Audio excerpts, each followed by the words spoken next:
Hey everybody, welcome to another reaction video, and today what we have got you here is some more gameplay footage, some footage of from Suicide Squad. So they've been doing this inside episodes, and I've been following it like so they've been doing. So this is the third episode. I followed the first two. It's a bit about those two were about the core gameplay and meeting some of the characters, and yeah, so they released another episode, and this is the official Elseworlds overview. So we're gonna check out what it is. From what I've seen, from what guys have, from what folks have said, is that this is the post game content that we can expect in Suicide Squad. So they seems like they're planning to support the game for a while. So yeah, let's see what kind of post game content are we looking at, right?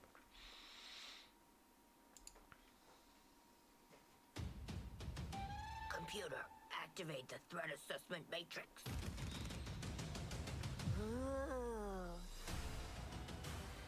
All right. Toys, lighted guns. What are we waiting for? We can work with that. Hi, I'm Gareth Sadigian, Studio Director at Rocksteady Studios. In our last episode, we talked about how Suicide Squad Kill the Justice League allows players to customize each character and their playstyle through story-driven mechanics. Man, if you gave me 5 minutes in there, you'd have the world's authority on microtech and all my inventions. Aw, he's so sweet. He's not gonna make it. The Suicide Squad gave us the scope, the narrative, gameplay. I hope they fix the traversal stuff quickly. Traversal needs to be fun, I think. It's gonna feel I think like after playing Spider-Man, you expect traversal to be more fluid like that. content at no cost for those who purchase Suicide Squad Kill the No Justice cost, We're back in business. free content. Steal their shit.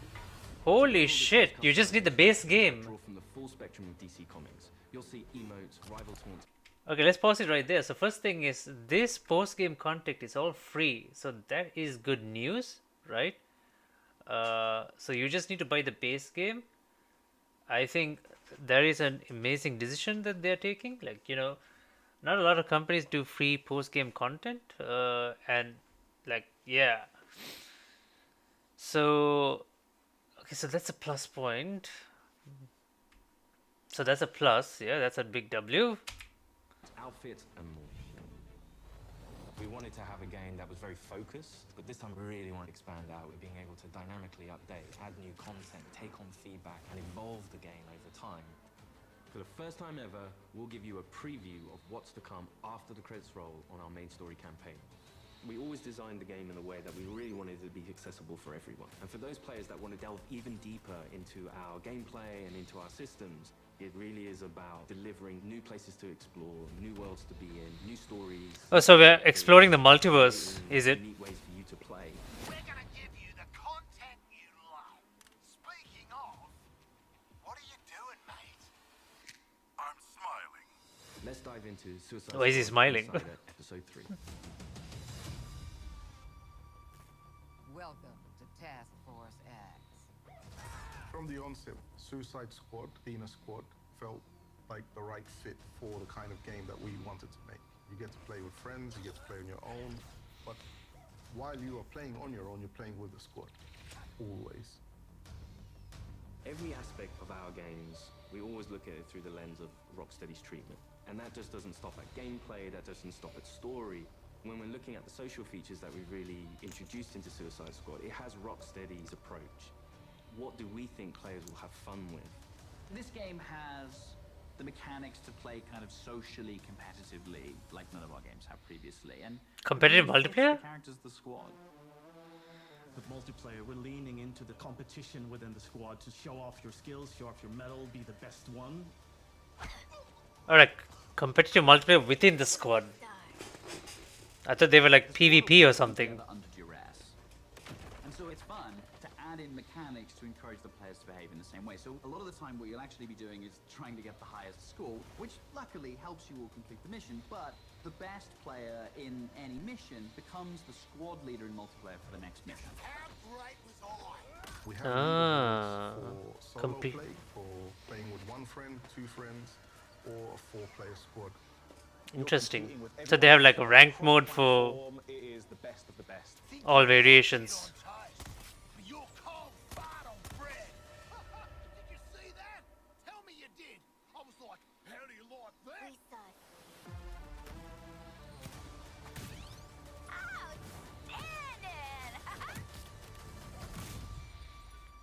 Has the pace of comeback increased? There's Like, some really fun incentives for I feel like playing it's sped together up a as bit. well as playing competitively. You can use the equipment that other players have equipped on their characters in your squad with the AI playing as the characters. And those players whose bots you use get rewards for you using those bots. And that's a really fun feature that I think the players will be incentivized because they'll get something out of doing too. Farewell. We also have the rival taunt system, where on the leaderboards, if you pass your friends or anyone on your friends list who's also playing the game and you beat their score, well, next time they log in, they'll get this kind of funny quip just to show that, oh yeah, by the way, I beat you. Home run, baby. You boot Okay. up the game, you're logging in, and then all of a sudden on your screen you get Boomerang giving you the finger. Holy shit. That's crazy. I think fans are going to have a great time with our remote system. Allowing players to kind of communicate in different ways, really in playful ways. As Rocksteady, as creators, this was another opportunity for us to really engage with our characters, extend the narrative through the players' choices with a very cinematic eye. Through the game, Holy we have shit, many that- customization options and outfits. Dude, did you see that Batman outfit for Deadshot?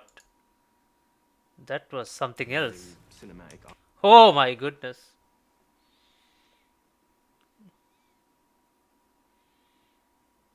Wow, that is.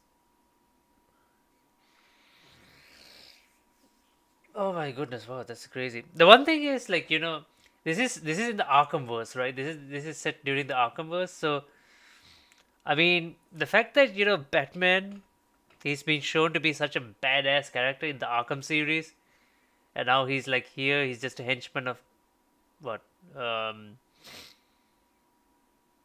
He's just a henchman of, like, do they explain?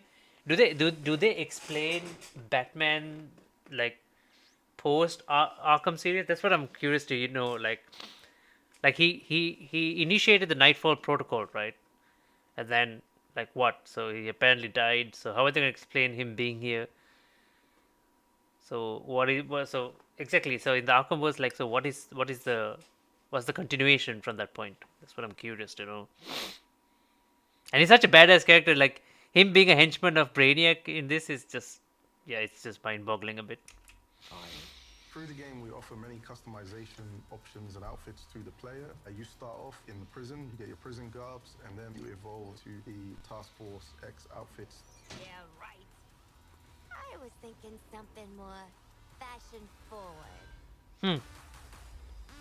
So those are the default outfits. The outfit customization, again, is vast, to say the least. All right, plenty of outfits. With this All right. game, Rocksteady will deliver a full story-driven campaign to players, including more cinematics than any previous Arkham game. For players who survived the war against Brainiac's forces and want to keep the adventure going, Rocksteady is ready. We very much knew we had a story to tell initially, and then we wanted to carry on feeding into that, and then changing up the gameplay to have a game that was going to evolve through post-launch content. Suicide Squad: Kill the Justice League is going to be one of the most generous. That looked like player-friendly Joker's Carnival. launch experiences available. Every season, we will have 2 episodes. Each season, there's going to be a different spin on how you play, and will be heavily themed by a DC villain. So there's many, many layers of influence from the DC world on how you play and what you do. The seasonal content gets automatically dropped into the game each episode. There's no playable content locked behind a battle pass, and the in-game shop is for cosmetics only. Oh, that's We'll nice. go back. So that is good to hear. So the in-game shop is for cosmetics only. The seasonal content is not locked behind the battle pass. Is that what he said? It's not locked, or is he said he's locked behind the battle pass? From the DC world on how you play and what you do. The seasonal content gets automatically dropped into the game each episode. There's no playable content locked behind a battle pass. There's no lock. Oh my goodness, that's so good to hear. There's no content that is locked behind a battle pass. That is amazing. All right, so the content is properly free. That is good news. And the in-game shop is for cosmetics only. You'll always be able to go back and play the episodic content. If you want to come back 6 months from now, that'll always be there. This is a totally player-friendly approach to letting you play the content you want to play when you want. The DC universe is massive, and in most games, you can only see or explore a tiny, tiny piece of it. But what's really cool about the narrative of Kill the Justice League is there's almost no limit on where we can go. Celebrating before the game is over. In his pursuit of trying to recreate his perfect Kolu, Brainiac has been experimenting with some of our favorite DC characters' DNA, creating new worlds in alternate realities. It's these worlds that we call Elseworlds. Oh, right. So these are worlds created by Brainiac. Right.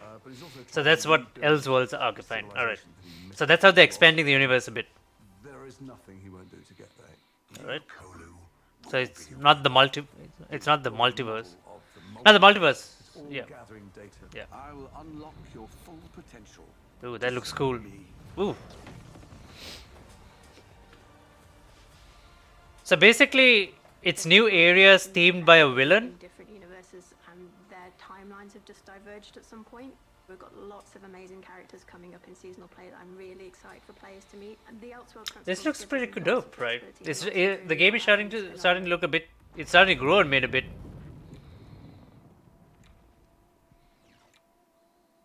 So we get to play with a bunch of cool shit from alternate universes, and then what?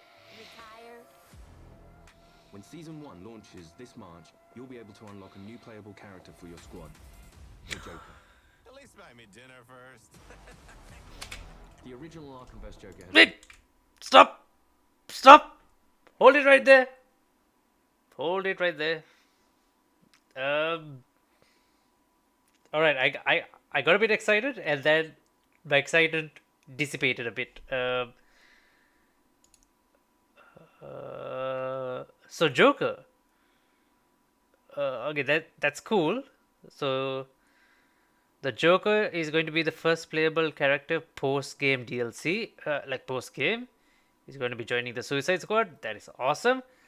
But what the hell did I just hear? New playable character for your squad, the Joker. At least buy me dinner first. What is that voice? Oh my god.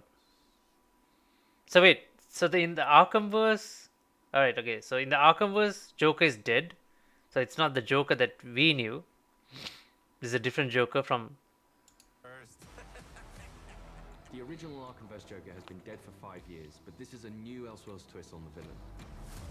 He was part of the Suicide Squad in the Elseworld that he's from, which already shows that he's slightly more cooperative than the previous Joker we've had. But as you get used to him and actually play to him, you realise he's unhinged in a different way.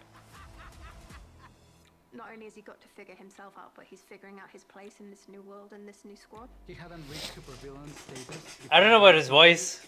His voice is kind of turning me off, but no, I mean like... I think we've taken him back. Yeah, I mean like we shouldn't... I don't know about that, but... He's masking insecurities with traditional Joker behavior. But deep down, he's not sure who he is yet. Lock him up. Oh, making new friends after a move is always tough. As your mission expands deeper into the lore of the DC universe, this new version of the Joker will join your fight with his unique combat, traversal, and weaponry. His traversal is all based around a rocket-powered umbrella, which he can blast himself into the air. Whoa! And then Whoa! uses that to glide around. Holy shit! That down to grind along buildings. Oh my goodness! Enemies out of the way. They fixed the traversal problems with Joker. And the kind of oh my goodness! Look at... and horizontal energy that he has means you've always got to be moving. He looks fun to always play. attacking the enemies.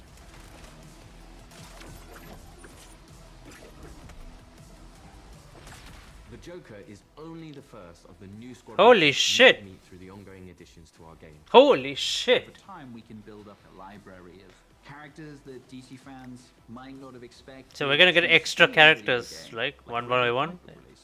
Alright. I look forward to when the next issue's coming out. And in the same way, I hope people will look forward to the next episode from us. Whatever it is, I'm down. New environments, new characters, missions, challenges, gear, and more. All of this free content comes for players who own the game. We can't wait for you to see what the future holds.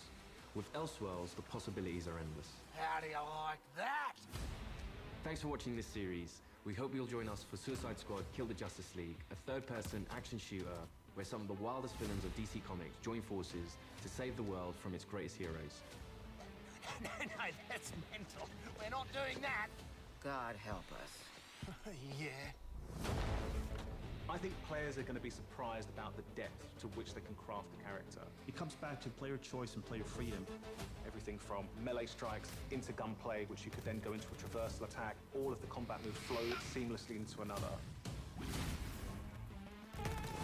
Squad can be I still think there's too much happening on screen. Like the hit numbers, it's way too much. I have to turn off the hit numbers in this. I'll definitely turn off the hit numbers. It's a bit way too much for my liking. One character this time round. We've done it with 4, and we plan It's like they turn off the hit numbers for this video. Whether you're in for the main story or exploring what lies beyond, Rocksteady Studios is here to support our players while delivering exciting new experiences. Thank you for joining us, and we'll see you at launch February 2nd, 2024. February 2nd, 2024. We're almost there. Okay, here's the thing, right? Here's the thing. Let's look. Here's the thing. I'm really excited for Joker. His voice. I mean, like, I think given the fact that we've all been spoiled by Mark Hamill, right, and his voice for the Joker, we've all been spoiled by it. Especially in the Arkham series, he did such an amazing performance. I think we're a bit spoiled by it. So this is a new Joker. Yeah, it's from an Elseworld. It's not the same one from the Arkhamverse. Like the Joker from Arkhamverse is dead. So I guess it's fine. Like we should give it a chance. Like I was a bit turned. Like the minute I heard the voice, like I was expecting like Mark Hamill's voice, but yeah.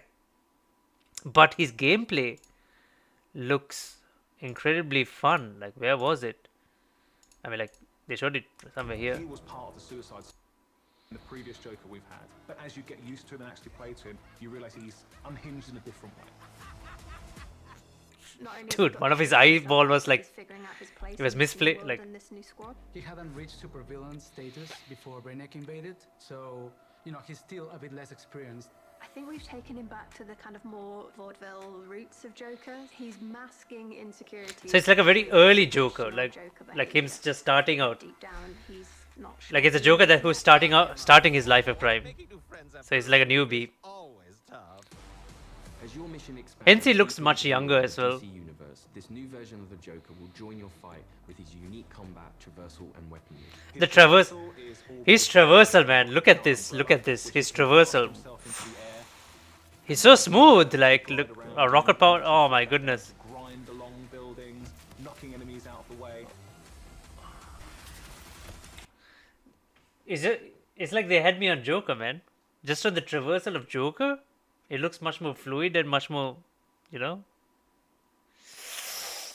Oh my goodness. Like I wasn't exactly thinking of playing this, but it feels like holy shit. Yeah, I mean, like I might actually play Suicide Squad now. I mean, just for the hopes of playing Joker. Okay, here's my thing, right? I just hope the game doesn't become too repetitive, right? In things you have to do, like your objective. Damn.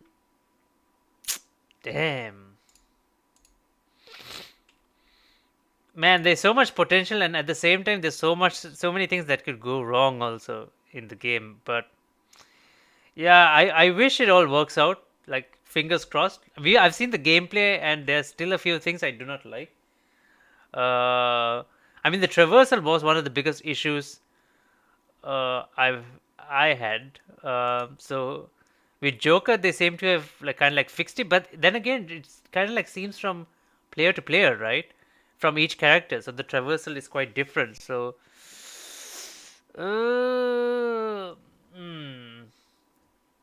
but yeah, this Elseworlds things looks legit. I guess the content. I mean, it's free content one, so we cannot complain about it. Yeah, but Joker looks fun. Oh my goodness, this is crazy. Suicide Squad is starting to look okay in some areas, and yeah, it still is lacking behind in a few other areas. But yeah, we'll see how it is. Let me know what you guys think about the Suicide Squad Kill the Justice League so far. Are you guys excited for the additional content for the Elseworlds expansion content as well that's coming out post game? Let me know what you guys think about it in the comments below, and yeah, we'll see how it shapes out to be on February 2nd, which is like we're almost there. So till then. So yeah, thank you everyone for watching. Do like, share, subscribe, and turn on notifications if you guys enjoyed the content. And as always, I hope you guys have an awesome day. And I'll see you guys next time. Bye bye.